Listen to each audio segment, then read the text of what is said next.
ओंकार एवं हरिनाम संकीर्तन रे प्रकम्पित होची तुम्बेश्वर पीठ। यही तुम्बेश्वर पीठ होची गजपति जिला रायगढ़ ब्लॉक रो मार्लाबा पंचायत रही जहाँकि बहु पुरातन। एठारे लोकंकर विश्वास रही भगवान स्वयं एठी से दर्शन दियंती एवं लोकंकर मनोवांछा पूर्ण करती।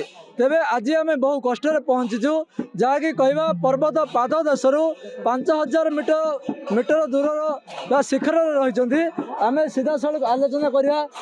आज्ञा कौन कह आप परिचय कौन? आम नाम सुभाष चंद्र भया।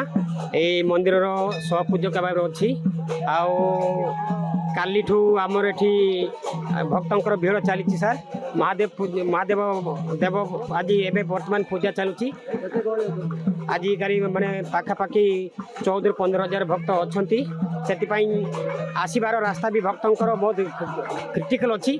से सरकार को अनुरोध करुचु से व्यवस्था भी परवर्त समय सरकार को आम दाबी करुचु सर। किसी आलोचना करवा माँ कौन कहवा बहु कष्ट आम भगवान पाखे पहुँचले मन कि भावना सृष्टि होती बहुत भल लगुच। भगवान सत्य कि आम एत परिश्रम कष्ट करके जो आसुचु आओ पड़ी उठी झुंटी मुह भी बोलूची से माने रास्ता भी ठीक नाई एमती कि बहु उच्चार रही तुम्बेश्वर महाप्रभु आओ ये पहुँचला सत्य कि आम बैकुंठ को गला बढ़िया लगुच।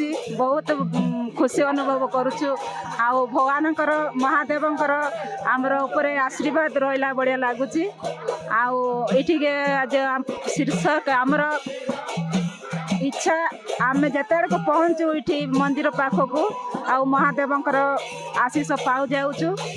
आउटा ए महादेव जुग जुगर स्थापित होती। आलोचना करवा।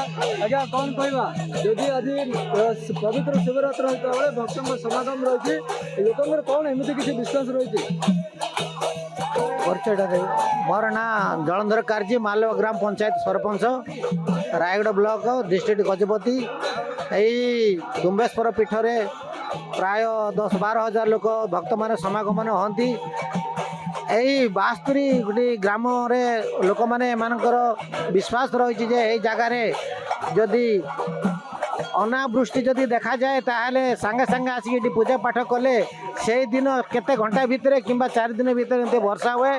तापर बहुत किसी मानसिक जार थो से मानसिक कि यही शिवरात्र दिन आसिक जदि पूजा करती तांकर मानसिक पूर्ण हुए। आउ किसी आलोचना करवा। आज्ञा कौन कह आज केते गहली अच्छा प्राय केते खंड लोक सर एटी आमर तुम्बेश्वर महादेव मंदिर को आज शिवरात्र को देवदेव महादेवंकर महाशिवरात्र आमर माने 55-60 खंड गाँ गजपति लोक आम समागम होइछु। तो आज किछि नहेले 12-14 हजार लोक सर आज जमाई आप देखुंट।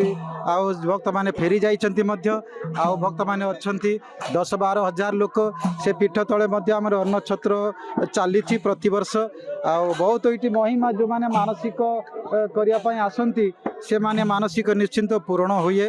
कौन कहे 300 वर्ष टू आम तो पिलू जानूँ पूरा 300 वर्ष ये सब पूजा पाठ चली आज्ञा किंवदंती रही बहुत गुड़े लोक समागम होती। कहबी सार मार्लवा सरपंच महाशय बहुत लगी पड़ी कमिटी द्वारा ये सब कार्यक्रम सब कर विशेष विशेष धन्यवाद देवी। आम आलोचना करते आउ कि दृश्य मुझे देखेबी हरिनाम संकीर्तन में देखिए कि प्रकम्पित होची।